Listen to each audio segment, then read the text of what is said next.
All right, boys. We did it. I'm so happy.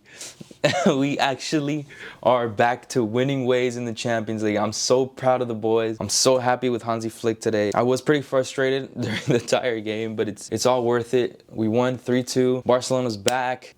We're back in Europe. We're back in the Champions League. Like, I know it wasn't the easiest game that we've had. There was definitely some scary moments here at the end. I just finished watching the game, so I'm still like I'm still in shock that like we're here.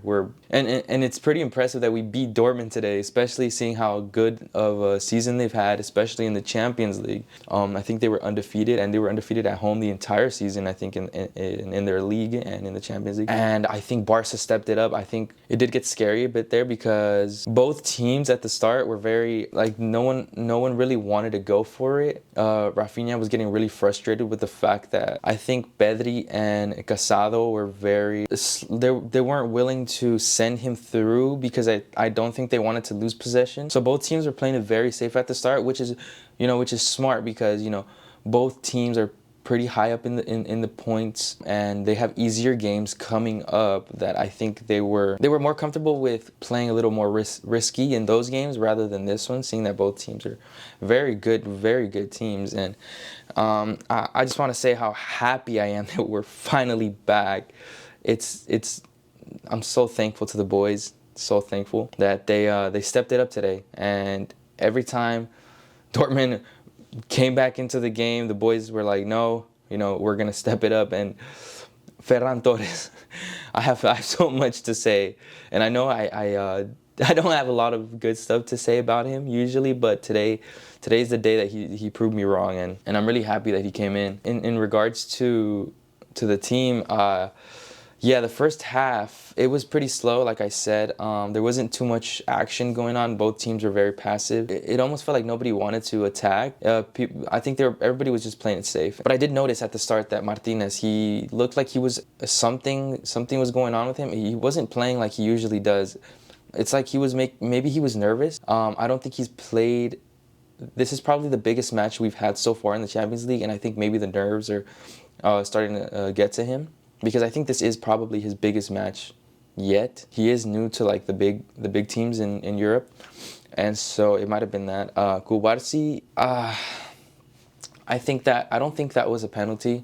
I do see the push, the push, but it's almost nothing. It's almost like a ghost push. You know what I mean? A lot of players are always having their arms out, and I don't mean to make excuses. I think it's super soft. Not to mention that Dortmund's players were going down the entire game, especially their striker. Every time any sort of altercation would happen, he's going down. And I guess good for him. It finally paid off to be diving the entire time. But Dortmund's whole team was very, very divey today, which I don't really appreciate because I hate that side of the game.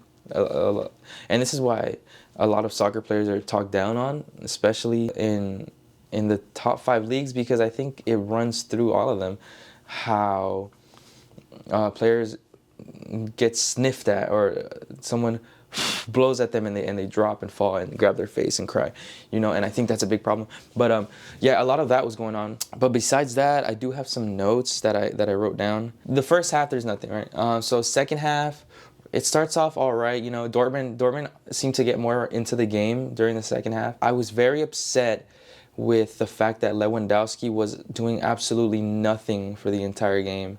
It was so frustrating how he doesn't really feel like he needs to get involved, you know what I mean? And just how I talked about it in my last video, he's doing a whole lot of nothing. In this instance, he doesn't score at all, so he has nothing to show for in terms of anything. Like if he doesn't score, he really doesn't provide any sort of help. He doesn't build up with the team, doesn't counter well. He dropped a couple of times, and every time he would retrieve the ball from Dortmund, he would like try to long ball it to Lamine, but I don't think Lewandowski has that type of passing awareness, because every time it ended up like curving in the air and landing on Koundé. It just wasn't really working out. I don't know what he was really trying to do, but it's not working out. So Lewa didn't do anything today in terms of the attack or build-up play. Now, Rafinha, I think he had a good game. He was frustrated the entire time because the players were being too passive, I think, and he doesn't really work in a passive team. He loves running. This man is a cardio monster. He doesn't get tired at all.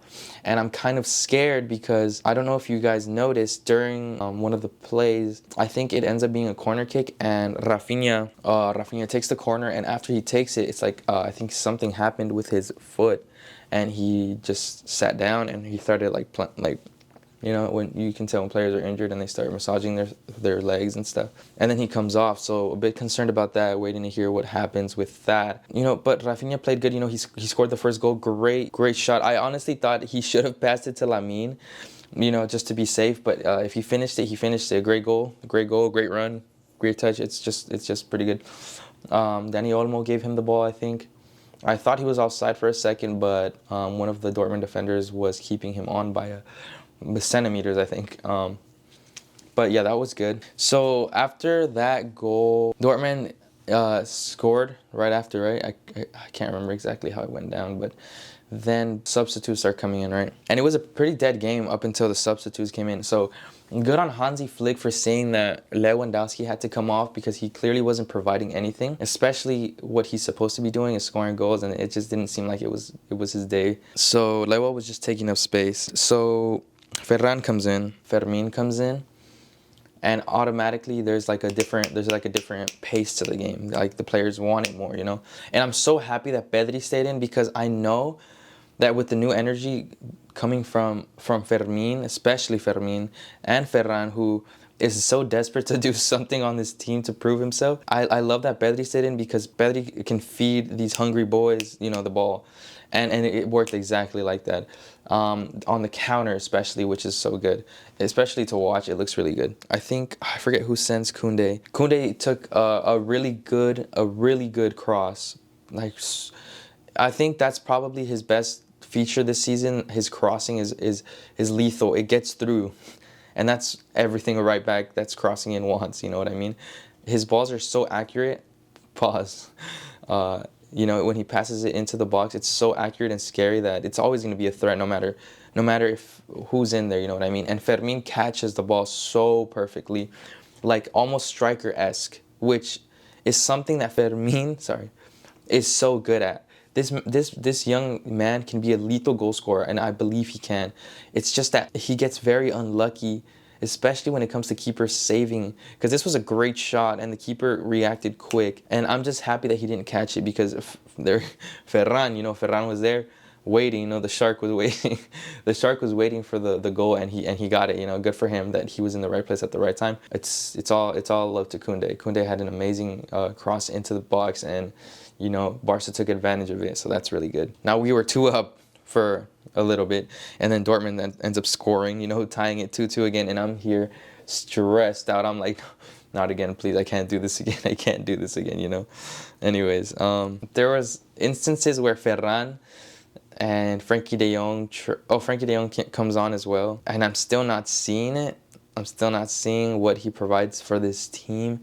And I don't really want to get into that again, but I want to give him the benefit of the doubt only because I'm having a good day now since Barca has won, you know.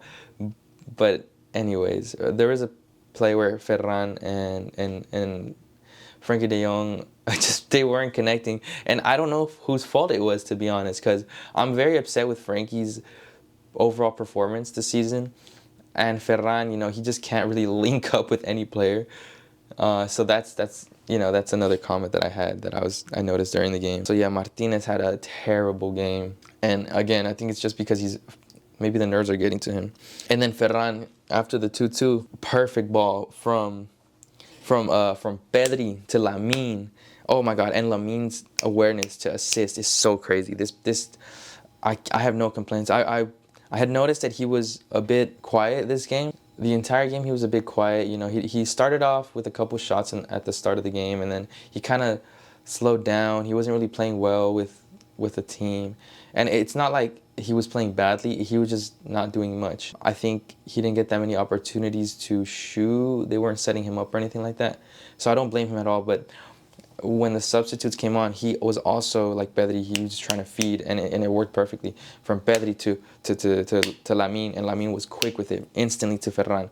And Ferran, this is a point where my heart dropped, because I'm thinking the game's almost over. We have to score, and who has the ball right now in front of goal? No, Ferran. No, I'm thinking to myself, no. No, why does Ferran have the ball right now? And then he slows down the play, takes his time. He takes like 3 seconds. He like composes himself, and I'm thinking, no, it's over. It's over. He bottled it. He bottled it. He bottled it. It's over. And the shark strikes. I did not think he was gonna get that shot off, but he does. So, you know, I talk very badly about Ferran, but man, today he stepped it up, especially with that last goal. That was good, and that's the first good thing I seen him do this game. So, you know, I don't want to talk badly about him this game. He did what he had to do. He came on as a striker. He scored 2 goals, and man, he might be the man of the match, I think. Great game of from Ferran. You know, I do talk badly about him, and I feel bad, but you know, he has to be criticized sometimes, especially when he's playing bad for the entire season. But good for him today. He had a good game, and yeah, I think that's pretty much all I had. I'm so happy that we won today. It's been a good game. It was a little bit nerve-wracking at the end. Pau Torre gives no, not Torre. I forget this kid's name. The striker that came on for Lewa. I always forget his name. Pau Victor. Yeah, he comes on and he gives a foul at the edge of the box at the last minute. So Dortmund got that last little set play for them, which was a close one. They almost got a header off, and one of the players got injured at the end, so, you know, I don't wish injuries upon anybody, so let's hope he comes out okay for his next couple of games, because Dortmund are having a great Champions League, and, you know, I wouldn't want to wish injury on any player, especially any Barca player. So, yeah, guys, that's going to be it for today. VISCA Barça, VISCA Catalunya. I'm so happy that we won today, and let's keep her going. Let's keep it going. I'm so proud of the boys. Thank you, HANSI Flick, for completely changing the atmosphere on this team. And I hope Rafinha is okay, especially. So thank you guys for watching, and I'll catch you on the next one.